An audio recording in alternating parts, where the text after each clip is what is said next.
today's topic, which happens to be empowering your user with PSA. And it's one of my personal favorite topics because I think there's a lot of value in PSA solutions, not only in helping a business, but also being able to help the individual and sort of recognizing what does that mean to help the individual in using PSA in their day-to-day workload. As we get started, I just want to highlight some other things that are going to be happening in the month of February for TopStep.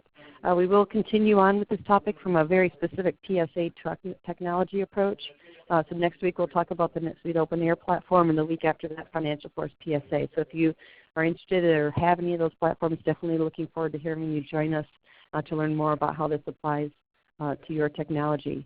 And then just as a preview for March, we're actually going to be focusing on auditing data, understanding what's in the environment, what's happening with the data, but more to come on that. So our agenda and the topics that I'm going to cover in this discussion is what are the ideas that we have for self-service, things that you may not have thought of or people have requested, and how they can apply and where the benefit's going to be for them to use those self-service items. And also views, and these are some of my views, of how I think self-service impacts the adoption process. Adoption in PSA is a very important piece of PSA and PSA professional services automation technologies. So with that, there definitely has to be some promotion there, some communication, some commitment, but there has to be dependencies and controls. So we'll cover those at a high level as well. So what is self-service? Of course, this is not Webster's Dictionary. This is Jody's term. Self-service to me means that you're providing information to the end user that will help them meet their daily goals and their workload and control their workload. To be able to make awareness of where targets are and how close they are to reaching those targets. So those could be reports, those could be dashboards, that could be conversations and meetings and all that kind of stuff. But of course, in terms of a PSA, I have to think in terms of data visibility. Okay. But to pretty much everyone else, there's another definition behind the word self-service to me. And really, the definition of self-service also means me. Like, I want to focus on me. How does this benefit me? And of course, when you're dealing with PSAs, let's not forget me is actually part of team. So self-service sometimes is really a focus on not what you think is a benefit, but to understand what will actually be a benefit for them and listening to the end user and helping them get to where they need to be successful as an individual on your team. So I've looked at the self-service things in a couple of different ways, and I've boiled it down to, and I don't know if a pyramid's the right structure, but I've come up with what I think is like 3 levels of how I see self-service working in an organization. There is sort of the basic level. Everything always starts off with like a basic or a foundational level of self-service. But then there's more of a, how do I empower my users to understand what's going on? And even at the top level there, it's how do I make my users proactive? They're helping me run the company. They're not just working on their own goals. They're helping the team as a whole. And that's what I really mean by these 3 levels, is sort of at a basic level, what do I need to provide? How do I empower them to take more responsibility, more ownership? And then how do I help them be more proactive, which will in turn just help the company?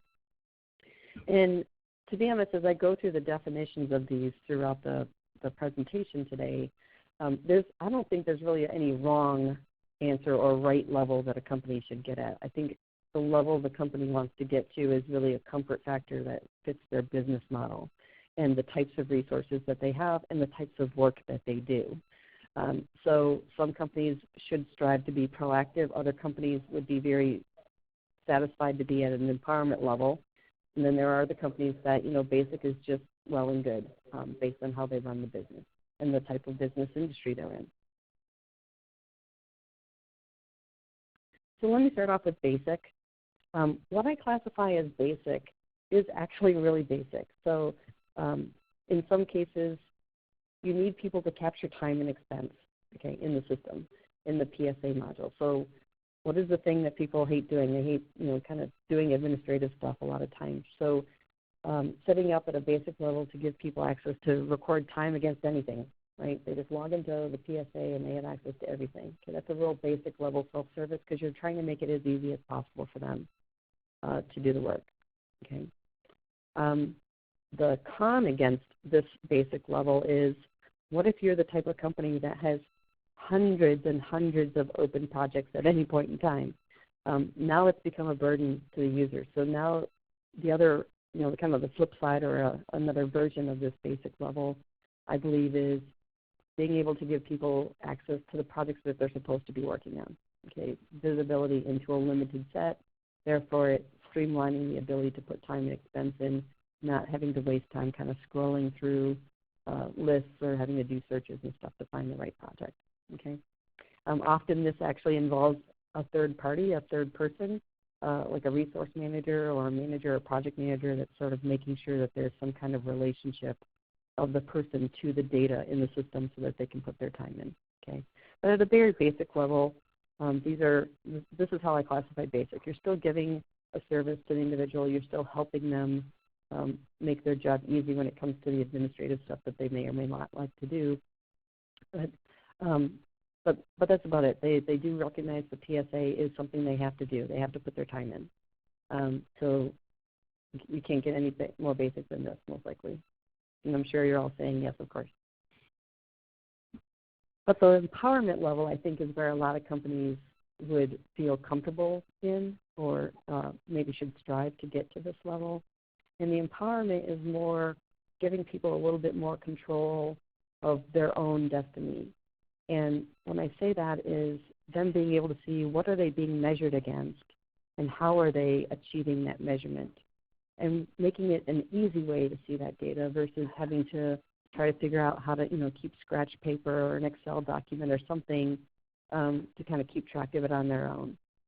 Because if you can provide this type of information, then people may be using the PSA tool more as a tool for themselves versus something they just type time into once a week or once a day or once a month. Okay. Having said that, seeing how they're progressing toward a goal, the other part of it, I think, is also a benefit if you can provide some kind of information about, hey, by the way, this is what I'm expecting you to work on. Yes, everyone should actually have verbal conversations with people to say, I'm going to put you on this project, here's what I expect you to be doing, here's your priorities, that kind of thing. But if a person has some place that they can see, these are the 3 projects that I'm working on, these are the 3 project managers I need to check in with, and perhaps even information about where it's prioritized. What should you be working this week versus next week? Stuff like that will help shorten some of the communication gaps that may be occurring because people have access to data. Okay. Definitely, as I said, I would never want to replace the actual verbal conversation that people should be having for communication and understanding what they're expected to do. And a PSA can't really tell people, by the way, I want to make sure you capitalize the first letter of every sentence. But it does provide information about what your workload is supposed to be, and it may help also with the prioritization.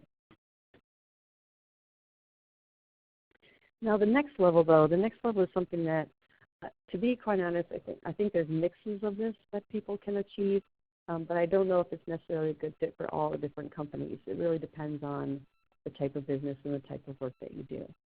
And that's the proactive level, I call it. So at this level, you are actually giving people visibility into what's coming on the horizon that doesn't have anyone's name against it yet.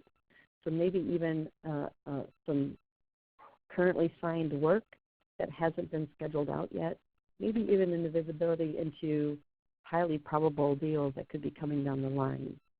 And when you're giving people this kind of view of what's coming up, maybe it gives them the opportunity to get a jump on some training so that they could be a candidate for the project, or to be able to understand why they're being pushed to finish a certain project by a deadline because something else is coming down the pike. So there's multiple ways to interpret this, but it's really sort of giving them the ability to see forward just like management wants to see forward. The harder thing, and this is the one that I don't think is a fit for every company, but there are certain companies that this does work well for, is sort of that self-scheduling opportunity where people are held accountable to some kind of target of utilization, may impact bonuses or job performance or something, and you're encouraging them to go and find something that's a good fit for them and schedule themselves. You know, kind of cut out the middleman, have the people work for the company as well as themselves, and so they have more control in a self-satisfaction situation. When companies find themselves able to kind of introduce this or see if this is going to work, there usually is some kind of approval control, however, still in the place, because what you don't want to do is people just grabbing work that they're not qualified to deliver on. So there is some kind of, approval process, hey, or, obviously communication even outside the tool. I'd like to, work on this project. I really like this kind of industry or this kind of technology. Right. And the last one, and I think this is something I would actually promote as something that most companies could do, this last one, is being able to let people that are part of a team see what everyone else is working on, and not from a competitive, oh my God, I have more work than you type thing, but who on my team could I step up to help because I see they are overloaded or struggling? Who could I actually hand work off of because now I've been asked to do something else or something's come up from my past that I have to deal with and it's going to impact my current job? Who could I actually call on? This kind of thing is something that managers do, right, when they're trying to do their resource juggling, assignment, leveling. But they're part of a team, so maybe the individual can help the manager with that. Say, hey, can I pull Amy in? Can I pull Bonnie in to be able to do this work because I just got too much on my plate? And especially then you get your team camaraderie going as well. So that's how I sort of broke these three out. The basic level being very, very basic, make it easy for them to do their job, their administration. The empowerment level is giving them more insight into where they're at as far as achieving their goals, and the proactive level being more involved in the actual business and the capabilities to be able to help themselves, help them help themselves, so to speak. So I just threw some items up here to consider. These are ideas that I've done in the past with customers or I use within my own company. Tracking utilization progress, against the target. So here's what you should be hitting every quarter. Here's where you are as of today. Here's what you did last quarter. Have that be a dashboard within your application. Most PSAs can do dashboards. The ones we support certainly can. So this is one that we always try to suggest to customers so that they give back to the individual who's on that kind of bonus-driven plan. And then here's that example of here's the projects that you're scheduled to work, and here's how many hours you need to work in the next 6 weeks, 8 weeks, 10 weeks. Some of the PSA tools out there have the ability to have task lists. Here are the 3 things I need you to get done, and have a prioritization. Those are all kinds of things like how could I show that as a sort of a dashboard report that they could log in and see. That's my workload for the day, for the week, for the month.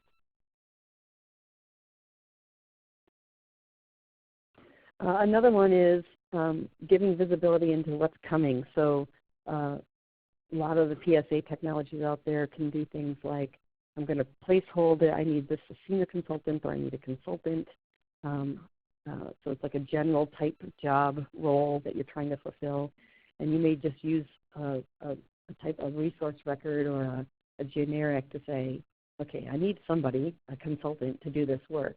And here's all the work that's coming in. So in this example I have on the screen, I have like 85 hours that week of January 29th and 160 hours the week of February 5th. And 160 hours for a single person is not possible, but that really equates to over 4 people. You need to find 4 people to do this work. So how could somebody take a look at this and say, you know what, I'd like to get involved in that integration or that deployment, and then that solves part of the resource managers or the manager's problem. And finally, this is an example of a workload for a team. So I think in team environments where there's sort of a case or a ticketing system maybe. Maybe you've worked with vendors where there's a situation. But here, like this is from my team. I have people working on the cases that our customers send us that we want to help them with. And it's sort of an example of if somebody's getting overloaded with case assignments, there can be someone that can step in and pick it up if they find themselves having a few hours free and offload the burden. Right? So metrics like this, they also kind of give you additional information as a manager to understand, how the caseloads are, should we hire more people, that kind of stuff. But it also helps the individual, right? They absorb this information to know what to do next. Now, the impacting the adoption piece of it, my view is of the PSA solutions on the market today, you really can only be successful in implementing or using a PSA is if you keep the data clean. And keeping the data clean means you also have compliance to the processes that you are running in the organization and that you're using the PSA to support or drive in many cases. And of course, being able to see the data that's being put in. So nothing tells a story more than a report and you're like, what in the world? We're missing all this data in the system. Reports really help keep the data clean. So putting it in, ensuring the process is followed, and pulling the data back out. That's the basic of any, probably application, but more so with PSA, I believe. And the more that you promote what the benefits are to the end user, the more that end user is going to make sure that these items are met so that you can get better reporting out as a company as well. Now the dependencies and controls area kind of break down depending on which level you're trying to achieve. So if you're going basic, which is the dependency and control here, the goal is make it easy to complete the stuff that you really need them to get done. Make it easy to put timesheets in, right? So where are your controls? And of course the control specifics are specific to the tool that you're using. But the controls here would be, think about how can you limit the data so they're only seeing the data that they need to see, just to avoid some of the pains of that, going through lots of lists. And making sure you provide technologies that support the culture, right? So if your workforce is very smartphone savvy, make sure you have that mobile app that can find timesheets very quickly or put timesheets in very quickly. That could also be a benefit to the end user for adoption of the PSA. The dependencies on this are still really relevant. That you have to, if you're going to limit people, limit project list to only the stuff they should see, well, you have to make sure you keep that list up to date as quickly as possible. So now you're implementing a dependency that could cause frustration if there's a delay in getting assigned to a project or something like that. Right? So make sure you have those key contacts available so they're easy to get a hold of, a good SLA or turnaround time for tickets, and resolve that issue very quickly. If you're heading down the empowerment level, though, the goal here is to provide information that's pertinent to the individual to help them see where they stand, so to speak, on performance. In many cases, this is giving them data views that they can see a lot of data in the system, but it's really a self-view of the data in the system. So they can see information about maybe revenue earnings or costs or time or anything, but it's all about them, right? And of course, they know about themselves, so that's fine. And you do want to make sure that the data is real time. So nothing's worse than seeing a utilization report that's a week old and they're frustrated because they know they hit their target, but they haven't been accounted for the last week's worth of time. Now the dependencies here is being able to make sure that data is actually accurate. So utilization is actually one of the, I think, one of the simpler self-service items to be able to provide individuals, but it also has some of its challenges, like relying on timesheet approvals, for example, or dealing with the fact that, what if the timesheet itself has to go through some kind of correction process, or we're moving hours around. So 1 minute the utilization says 75%, the next minute it says 73, the next minute it says 76, and that's all based on the stability of the timesheet approval process, right? So looking to make sure you have those processes in place as cleanly as you can so that data doesn't have to go through a lot of iterations to be correct. But the other thing is, if you're going to give self-service to show where people are making progress against certain targets, you have to make sure that target data is also up to date and stored somewhere in the system. Otherwise, they won't have anything to compare it to. They'll see a number, and a number out of context is just a number. Okay. And of course, what I would recommend is if you are going to introduce the concept of self-service dashboards, introduce it wherever possible as a standard, saying I'm going to push this dashboard view out to everyone. So I would, definitely take advantage of it if you're interested in it. If you're not interested, that's fine. But this is what we're going to start using, and get feedback, of course, from everyone. And finally, when we're dealing with the proactive level, so here the control and dependencies are a little bit more about how much proactivity do you want in the organization? Is it more information knowledge and then be able to talk to people about it to make things happen, or do you actually want them to take action in the tool? So the controls here are really, do you want to give people the ability to update their own way of life, right? Update their own scheduling information, for example, so they can see everything assigned to themselves and assigned to something, consultant, Java developer, DBA, whatever that general role is that you're using for scheduling. And then what can they do with that information? Can they assign themselves? Can they, do they know who to pick up the phone and say, hey, I've seen this coming, can I grab this kind of thing? Definitely look at ways to provide information that is encouraging behavior versus discouraging behavior.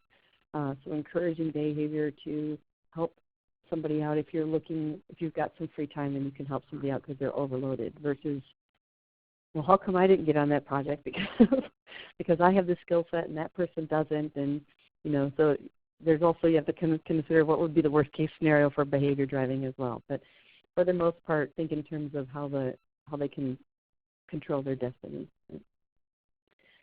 The other thing on the dependency part here, and of course timely data is always a big deal, but I think the unique thing about the proactive thing is making sure that if you give people information and show people information, they understand what that information is and the controls around that information. Meaning, if you give people visibility into pipeline, they should also have some understanding about what it means for a probability of closure on an opportunity, and how long opportunities tend to take to close. So there isn't confusion as to, well, something is 70%, oh my God, that's going to come in tomorrow, when in fact that could not come in for another 6 months. Okay. So if they're going to give access to data, make sure they understand where the data is coming from in source. So as we talked about the different self-service offerings, the kind of levels that I see, the breakdown that I see customers can kind of consider where they want to provide that benefit to the end users. The end goal of the whole self-service thing and empowering the end users is really helping your PSA adoption. Right? So it will be adopted by the fact that you have to do timesheets and you have to do invoicing or project management, and so people that are having to do those roles are going to fulfill that. But you really want people to adopt and embrace the tool, because the more that people are using the tool to get information out, the better information will be put in. And selfishly, I do recognize the fact that there's a lot of me. Like, what is in it for me? Why is this hard for me? I'd like to make it easy for me. And understanding what drives people, what motivates people, and what is a benefit for them that can be achieved by the tool. A mobile application might be a simple thing, but to an end user, that could be a big time savings and a big headache resolved. Of course, we always have to focus on ease of use and consider where you can empower people to take care of their own destiny, or at least understand where they stand in the grand scheme of their goals and objectives. Look in terms of how you can deliver on the me, but fulfill on the team, and have people understand and participate in that team concept. And that's why I think, even though I talked primarily about self-service, I think in the end, self-service only betters a team as a whole. And there's ways to achieve that by providing insight and information.